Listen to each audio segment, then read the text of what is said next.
வணக்கம். அதாவது தற்போது இருக்கக்கூடிய இலை கட்சியின் நிலைமையை பார்த்தீங்கன்னா 234 துண்டுகளா அந்த கட்சி செதற போகுதா நமக்கு தகவல் வெளியாகிருக்கு.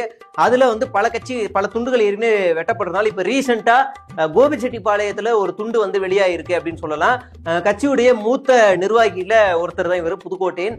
தற்போது வெளியில வந்திருக்கிறாரு. இவருடைய தொகுதிக்கு சுற்றுப்பயணத்துக்கு அந்த கட்சியோட பொதுச் செயலாளர் இவரை கூப்பிடல. பல இடங்கள்ல இவர் அவமதிச்சிருக்காங்க. இவர் ஒரு ட்விஸ்ட் என்னன்னா இவர் தான் அவரை வளர்த்து விட்டது அப்படின்னு எல்லாமே சொல்லப்படுது. ஆனாலும் இவருக்கு ஒரு மரியாதை இல்லை அப்படின்னு சொல்றாங்க.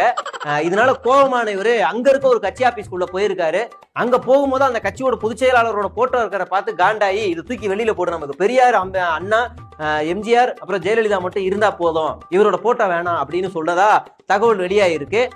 இப்ப என்ன அப்படின்னா இவரை கட்சி விட்டு வெளியில போகக்கூடாது, சமாதானப்படுத்துறதுக்காக பூ கட்சியை சேர்ந்த ஒரு முக்கிய நிர்வாகி பேச்சுவார்த்தை நடத்திக்கிட்டு இருக்காரு.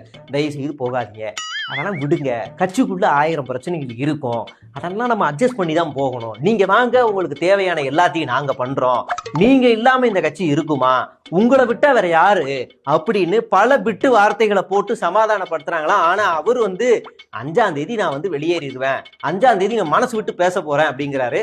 உண்மையிலேயே ஒருத்தருக்கு கோபம் இருந்துச்சு அப்படின்னா பட்டுன்னு பேசிடணும், அதுதான் உண்மையான கோபம். அதெல்லாம் நாள் குறிச்சு நான் வெளியில சொல்லுவேன் அப்படின்னா அது பார்த்தா கோபம் மாதிரியே தெரியல அப்படின்னு வெளியில சொல்லிக்கிறாங்க. நாங்க பேசல. அந்த நேரத்துல இந்த பூக்கட்சியை சேர்ந்தவங்க இவர்கிட்ட சமாதானப்படுத்துறாங்க. நியாயமா யாரு சமாதானப்படுத்தணும்? சம்பந்தப்பட்ட பொதுச் செயலாளர். ஆனா அவரு இதுக்கு வாயே திறக்க மாட்டாரு, என்ன ஏதுன்னு தெரியல. அந்த அளவுலதான் இந்த கட்சி இப்படி போய்கிருக்கு. இது மாதிரி இன்னும் பல நிர்வாகிகள் அதிருப்தியில இருக்கிறாங்களாம்.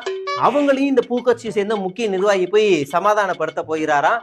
அவர் என்ன மாதிரி சமாதானப்படுத்துறாரு அப்படிங்கிறத நாளைய எபிசோட்ல நம்ம பார்ப்போம். விடைபெறுகிறேன். நன்றி, வணக்கம்.